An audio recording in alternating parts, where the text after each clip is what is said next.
when you look at the CCTV. I'm just at the crossroads where you can see Gaynor almost be hit by a car. She then makes her way into the cathedral grounds, which is just to my right here, Norwich Cathedral.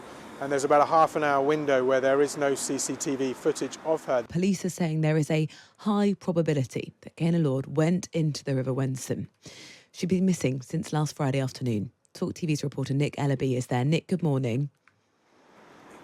Morning, Rosie. Nick, just talk us through the sort of scale of the search operation and what lines of inquiry the police are currently looking at. So in terms of scale, I mean, we're into day 8 now, so it's nearly a full week since Gaynor Lord, the 55-year-old mother of 3, went missing. There are 60 officers from Norfolk Constabulary and also a few specialist divers from Lincolnshire Constabulary as well working on it. And there are a couple of focuses of the operation at the moment. So, as you say, Norfolk Police, their working hypothesis since the weekend has been that Gaynor Lord entered the water. So they've been kind of searching now for days a stretch of the River Wensum, which is at the bottom of Wensum Park. We've seen over the last couple of days those specialist divers painstakingly going through inch by inch the banks on the edge of the park, sort of as the park slopes down a hill into the river. And the police say they're sort of concentrating on that part of the river. And then the other thing we've been looking at is Gaynor's journey from work on Friday afternoon to the park. We know she left her job at Gerald's department store, where she works as a retail assistant for Bullard's Gin, at around 2:45 p.m. last Friday. She was due to finish her shift at 4 p.m, so she left a full 75 minutes early.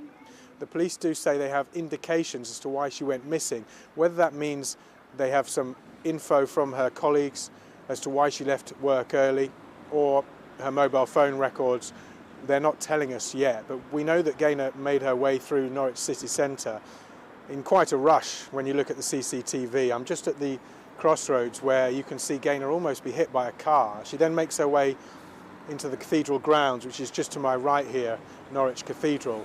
And there's about a half an hour window where there is no CCTV footage of her. The police are very, very keen to speak to any members of the public who have any more information, especially about that little pocket of time where Gaynor is in the cathedral grounds. They're trying to build up a clearer picture of that journey. And then there are a couple of eyewitness reports of Gaynor in the park at around 4 p.m. One eyewitness saying she removed her coat and did a yoga pose. Now there are, as I've spoken to police over the last few days, at least 30 members of the public have come forward with information, but they're still appealing for more. Another bit of information I've picked up speaking to people who know Gaynor is that park, Wensum Park, holds a strong connection in her memory. It used to be a very popular bathing site in the 70s, 80s and 90s, and Gaynor used to go there as a young girl. I've spoken to people she plays tennis with. She's a member of a local tennis club.